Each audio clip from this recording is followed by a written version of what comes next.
Sebelum Sayyidah Khadijah radhiyallahu anha ini bertemu dengan Nabi Muhammad SAW ya, Sayyidah Khadijah itu pernah bermimpi sesuatu yang menakjubkan.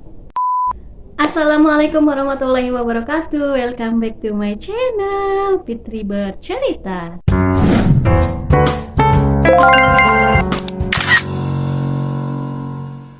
Buat kalian yang baru banget datang ke channel ini, aku ucapkan terima kasih banyak kalian sudah klik video ini. Dan jangan lupa klik tombol subscribe-nya supaya kalian gak ketinggalan cerita-cerita seru dan juga unik, juga inspiratif dari channel aku. Spesial buat kalian yang udah klik tombol subscribe, aku ucapkan terima kasih banyak dan I love you so much. Oke guys, nggak kerasa ya kita udah memasuki bulan Ramadan di tahun 2024 ini. Semoga kita juga diberikan kesehatan, kemudahan, pokoknya ya semoga kita menjadi pribadi yang lebih baik dan juga lebih produktif lagi. Jangan sampai puasa membuat kita malah justru males-malesan ya guys. Semoga juga kita diberikan kesehatan dan juga kemudahan dalam berbuat kebaikan. Oke guys, di video kali ini aku tuh pengen banget cerita tentang kisahnya seorang wanita yang sangat istimewa. Beliau adalah istri pertama baginda Nabi Muhammad SAW, yaitu Sayyidah Khadijah radhiyallahu anha. Beberapa informasi yang aku sampaikan tentang Sayyidah Khadijah ini aku ambil dari beberapa sumber di internet dan juga beberapa video di YouTube. Jadi apabila ada sesuatu yang kurang ataupun keliru, kalian bisa langsung tambahkan di kolom komentar di bawah supaya kita bisa sama-sama belajar dan tentu bisa sama-sama lebih mengenal Sayyidah Khadijah radhiyallahu anha. Oke, nggak usah lama-lama lagi, kita langsung bercerita.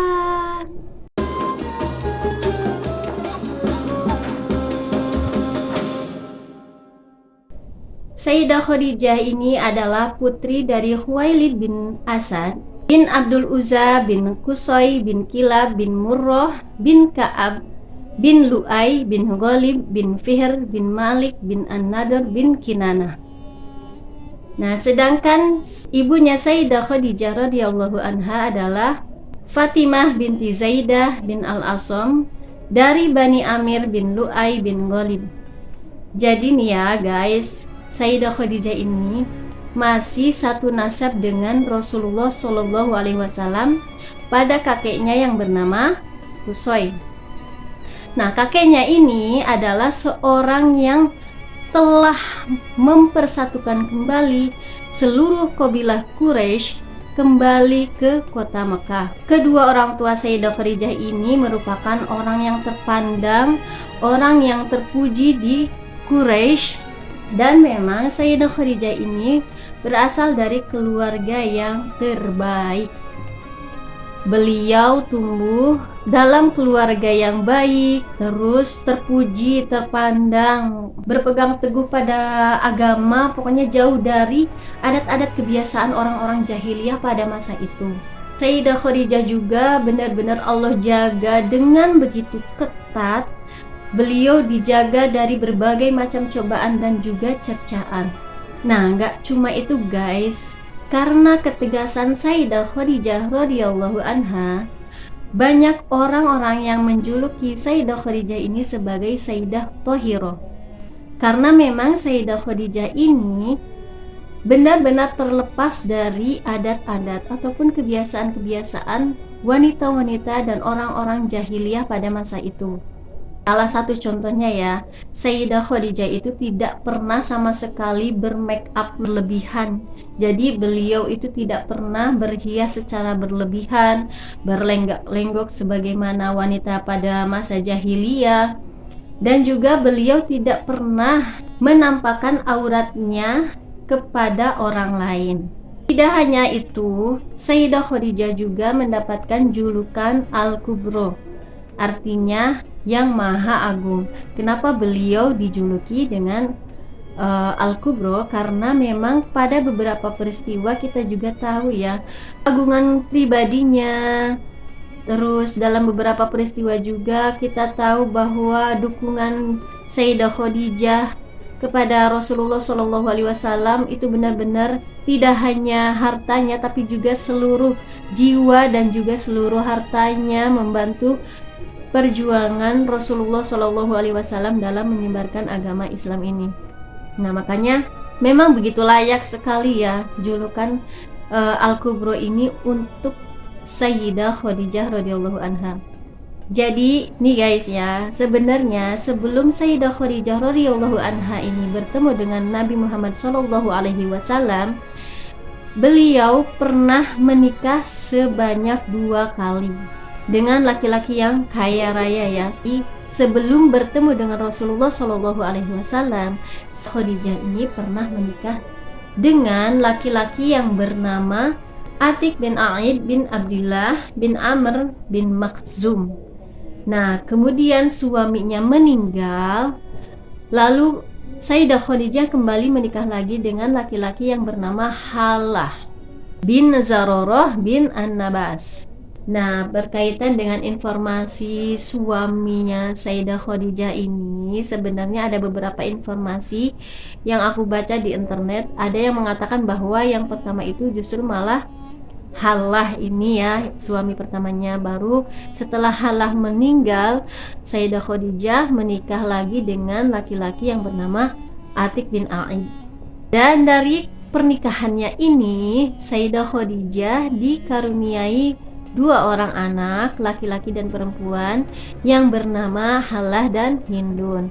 Setelah Sayyidah Khadijah radhiyallahu anha menjadi seorang janda untuk kedua kalinya, Sayyidah Khadijah ini benar-benar menjadi wanita yang terkaya di kota Mekah. Bahkan ada yang mengatakan bahwa 2/3 dari kota Mekah itu miliknya Sayyidah Khadijah. Masya Allah. Kebayang nggak betapa kayanya Sayyidah Khadijah radhiyallahu anha pada waktu itu.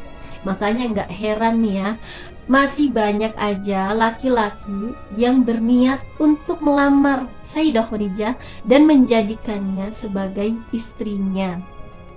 Akan tetapi Sayyidah Khadijah ini menolak pinangan-pinangan itu dengan alasan Khadijah ini ingin fokus mengurus anak dan juga usahanya ya, karena memang Sayyidah Khadijah ini merupakan janda dari laki-laki yang kaya raya yang meninggalkan banyak harta dan juga perniagaan.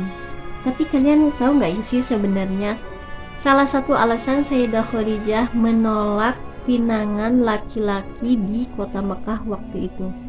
Aku kasih tahu ya, sebenarnya nih ya, ada beberapa riwayat yang mengatakan bahwa penolakan Sayyidah Khadijah radhiyallahu anha dikarenakan sedang menantikan laki-laki yang sangat istimewa.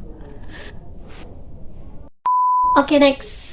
Dari perniagaannya ini, Sayyidah Khadijah radhiyallahu anha benar-benar diberikan berkah oleh Allah Subhanahu wa taala. Sampai-sampai nih ya, hartanya yang banyak semakin banyak, bahkan semakin melimpah ruah. Barang dagangan Sayyidah Khadijah radhiyallahu anha memang sangat ditunggu-tunggu. Produk-produk yang dijual Sayyidah Khadijah memang paling bagus. Jadi nggak heran kalau benar-benar produk-produk ataupun barang-barang yang dijual oleh Sayyidah Khadijah ini merupakan barang-barang yang sangat ditunggu di Persia, di Syam dan juga Romawi. Sayyidah Khadijah memang tidak langsung terjun ke pasar ya untuk menjualkan barang dagangannya. Beliau selalu memperkerjakan seseorang untuk mengelola bisnisnya. Oh ya guys, meskipun Sayyidah Khadijah radhiyallahu anha ini semakin sukses ya, tapi Sayyidah Khadijah radhiyallahu anha ini tidak pernah menyombongkan diri ataupun lupa diri ya. Meskipun hartanya semakin melimpah ruah di mana-mana, justru Sayyidah Khadijah ini lebih banyak mempergunakan hartanya untuk kebaikan-kebaikan dan hanya memang mengharapkan keridhaan Tuhan semesta alam. Nah, ada fakta yang sangat menakjubkan juga ya guys. Sayyidah Khadijah itu tidak pernah sekalipun menyembah patung berhala yang mana orang-orang Mekah Mekah pada waktu itu melakukannya. Bahkan ada satu riwayat juga yang mengatakan bahwa Sayyidah Khadijah ini pernah menolak ketika ada salah satu saudaranya yang izin ya untuk menaruh patung berhala di rumahnya. Tetapi Sayyidah Khadijah benar-benar menolaknya secara tegas untuk tidak membawa patung berhala ke rumahnya. Karena memang Sayyidah Khadijah ini merasa jijik sekali melihat patung-patung berhala seperti itu. Guys, meskipun Sayyidah Khadijah lahir pada masa-masa jahiliyah, Khadijah itu tetap percaya bahwa akan ada nabi yang diutus untuk memberikan petunjuk. Keyakinan ini timbul ketika Sayyidah Khadijah radhiyallahu anha pernah mendengarkan salah satu bacaan dari kitab Taurat dan Injil yang dibacakan oleh putra pamannya yang bernama Waraqah. Nah, di dalam kitab Taurat dan Injil itu dijelaskan bahwa kelak akan ada seorang nabi terakhir yang diutus oleh Tuhan untuk memberikan petunjuk bagi seluruh umat manusia. Nah, setelah mendengar penjelasan sepupunya yang bernama Waraqah itu, Sayyidah Khadijah ini benar-benar berharap bahwa dia itu bisa melihat dan bertemu dengan nabi yang akan diutus nanti. Bahkan beliau juga berharap bisa menjadi salah satu pengikutnya dan mempersembahkan apa yang dia miliki untuk menolong agamanya. Oh ya, ini guys, ada salah satu riwayat yang menyebutkan bahwa sebelum Sayyidah Khadijah radhiyallahu anha ini bertemu dengan Nabi Muhammad SAW ya, Sayyidah Khadijah itu pernah bermimpi sesuatu yang menakjubkan. Nah, setelah bermimpi itu, kemudian Sayyidah Khadijah radhiyallahu anha pergilah menemui sepupunya yang bernama Waraqah tadi. Beliau berceritalah kepada sepupunya itu, "Wahai sepupuku, semalam aku telah bermimpi. Aku melihat matahari seolah-olah berputar di kota Mekah. Lalu dia turun ke arah bumi dan ia semakin dekat. Lalu aku terus saja memperhatikannya. Manakah dia akan turun? Ternyata matahari itu turun dan memasuki rumahku. Cahayanya yang sangat agung itu membuatku tertegun hingga akhirnya aku pun terbangun." Nah, setelah menceritakan itu kepada sepupunya, kemudian Waraqah pun menjelaskan bahwa kelak akan ada berita gembira untuk Sayyidah Khadijah radhiyallahu anha bahwa akan ada seorang laki-laki yang agung yang akan datang kepadamu dan melamarmu. Dia memiliki kedudukan yang penting dan juga sangat mulia dan sangat masyhur. Nah, mendengar jawaban dari sepupunya Waraqah ini, Sayyidah Khadijah ini benar-benar merasakan kebahagiaan yang sangat luar biasa, guys. Gimana nggak bahagia coba? Dapat kabar bahwa kelak akan ada laki-laki yang meminangnya, itu laki-laki yang super spesial. Gimana nggak senang coba ini? Nah, ini pula menjadi salah satu alasan Sayyidah Khadijah radhiyallahu anha menolak lamaran-lamaran para laki-laki di kota Mekah. Sebenarnya Sayyidah Khadijah ini emang benar menanti-nantikan laki-laki yang hendak melamarnya ini. Laki-laki istimewa inilah yang dia tunggu.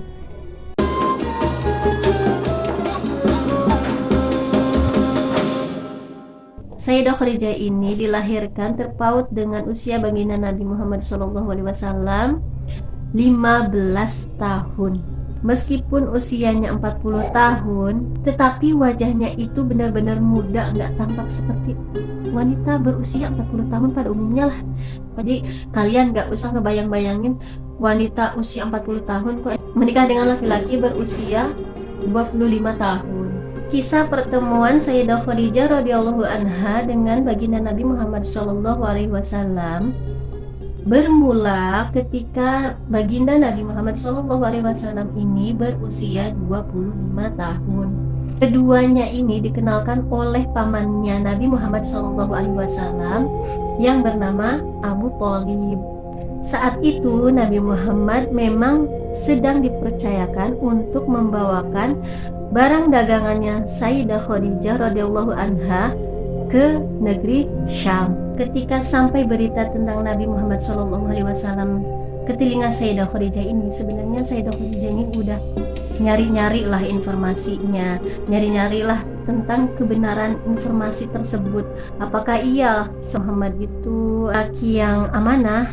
Nah, beliau langsung lah tertarik gitu dan berniat untuk mengajak kerjasama dengan laki-laki tersebut, karena memang baginya bekerja sama dengan orang yang amanah adalah merupakan sebuah keberuntungan yang sangat besar. Memang Nabi Muhammad SAW ini adalah pribadi yang cakap dalam bergadang cakap dalam berdagang, bukan bergadang. Beliau berhasil meraup keuntungan yang tidak sedikit dalam perniagaannya. Kepiawaiannya dalam berdagang inilah yang diceritakan oleh Maisarah kepada Sayyidah Khadijah radhiyallahu anha. Tentu saja membuat Sayyidah Khadijah semakin tertarik dan semakin bangga gitu. Pokoknya terkesanlah dengan sosok Nabi Muhammad SAW. Membuat Sayyidah Khadijah lebih lagi berniat untuk melibatkan seluruh transaksi bisnisnya kepada Nabi Muhammad SAW. Makanya ini Sayyidah Khadijah radhiyallahu anha mengundang secara khusus itu Nabi Muhammad SAW untuk datang ke rumahnya dan membicarakan soal kerjasamanya itu. Pokoknya Sayyidah Khadijah itu menawarkan imbalan yang lebih besar daripada pekerja yang lain. Kemudian Nabi Muhammad SAW pun nggak lama-lama, nggak nolak gitu. Pokoknya langsung menerima tawaran dari Sayyidah Khadijah radhiyallahu anha ini. Dan langsunglah Sayyidah Khadijah radhiyallahu anha juga memberikan barang-barang yang istimewa yang akan dipercayakan kepada Nabi Muhammad Sallallahu alaihi wasallam didagangkan. Jadi ini barang-barang yang istimewa banget nih guys. Nggak ada yang dipercayakan selain kepada Nabi Muhammad. Pokoknya barang-barangnya super istimewa itu diserahkan semuanya kepada Nabi Muhammad Sallallahu alaihi wasallam. Pokoknya. Nah, setelah itu berangkatlah Nabi Muhammad Sallallahu alaihi wasallam bersama Maisarah ke negeri Syam.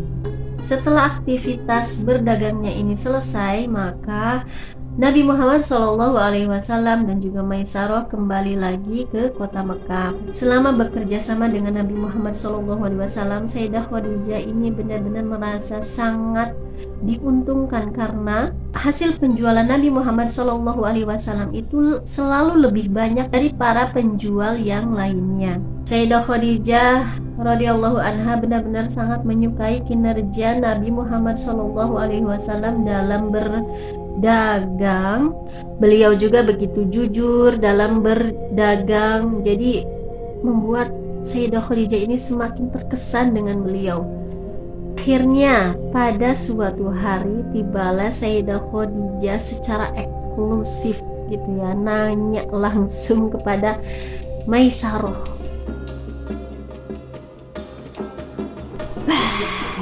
Stay tune. Jangan lupa klik tombol subscribe-nya supaya nanti kalian tahu aku upload video baru. Terima kasih udah menonton video ini sampai habis. Semoga kalian gak bosan ya, dan semoga kalian setia nemenin aku selama Ramadan. See you next time. Assalamualaikum warahmatullahi wabarakatuh. Subscribe.